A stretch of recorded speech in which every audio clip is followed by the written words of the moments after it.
Yo, step 3, l'état d'esprit. L'état d'esprit que tu dois aborder en fonction de ton objectif. Version 1, je veux être plus athlétique, je veux être un cross, et voilà, donc je veux être un athlète hybride.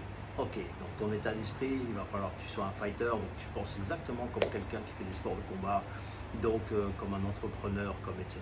Donc quelqu'un qui est combatif, quelqu'un qui est résilient, quelqu'un qui est capable d'aller chercher l'effort maximal, en tout cas par maximal, et ce régulièrement sans que ce soit une contrainte. C'est-à-dire qu'il faut que tu te définisses comme quelqu'un qui veut obtenir un objectif bien particulier, qui est de devenir un fucking athlète. Donc si tu veux être un fucking athlète, il faut avoir un fucking mental. Donc c'est aussi simple que ça. À partir du moment où tu t'es défini comme un athlète et que tu t'es défini comme un fucking fighter, eh ben tu vas voir que c'est pas si difficile d'aller chercher les efforts maximaux régulièrement et de t'impliquer à fond à chaque séance. C'est pas une motivation, c'est juste une discipline et une envie de devenir quelque chose.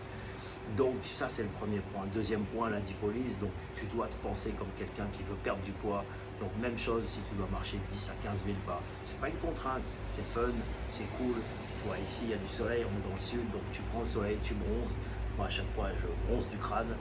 Donc à chaque fois que je marche, je n'utilise plus la voiture, c'est cool. Donc oui, ça prend du temps un petit peu, mais bon, d'un autre côté, j'écoute des podcasts, je m'instruis, c'est bien, c'est agréable. Donc tu ne prends pas ça comme une résistance. Pareil pour la nutrition, tu ne prends pas ça comme une galère à te dire ouais, je dois faire une diète particulière, je dois manger des légumes le matin, je dois manger... Ah, fuck. Tu regardes un petit peu ce qu'il faut, ta dépense physique, ton nombre de calories, tes macronutriments, protéines, lipides, glucides, vite fait, donc tu sais à peu près les bases, tu t'y tiens et ça va bien se passer. Donc c'est juste ça, il faut que tu sois pareil, tu te dis ok, à partir de maintenant, mettons que tu fasses 80 kg, ok, je veux plus voir le 8 sur la balance, 80 ça n'existe plus, je veux 70 et quelques. Et tous les matins quand tu te pèses, si tu te pèses tous les matins, tu peux faire ça, sans que ça te prenne la tête, tu veux plus voir le 8, c'est tout. Et quand tu vois le 8, tu dis ah peut-être j'ai pris un peu trop de calories ou j'ai pas assez marché, hop, tu augmentes un petit peu le NEAT, donc ta marche ou autre chose, ton activité physique, ton cardio, ce que tu veux, et tu diminues un peu tes calories, un petit peu de déficit calorique. Tu vas pas en mourir, ça fait pas de mal. Donc déficit calorique, ça veut pas dire que tu manges que des légumes ou une pomme par jour, ça c'est des conneries. Donc juste tu diminues un petit peu ton taux calorique, tu évites de manger trop de merde et puis ça va, c'est pas non plus un super régime. Donc tu vas t'en sortir. Troisième mentalité, l'hypertrophie, même chose, peu importe la génétique, le machin, le truc, lui il est ci, lui il a une génétique, lui il a des gros bras, lui il a des grosses cuisses, tu t'en bats les noix, tu arrives, tu te dis ok, je veux prendre du muscle, tu te mets dans une démarche de culturiste. Donc là c'est totalement différent. Peut-être tu ne vas pas chercher la force max, sûrement. Peut-être tu ne vas pas chercher à faire des mouvements fonctionnels à la mode.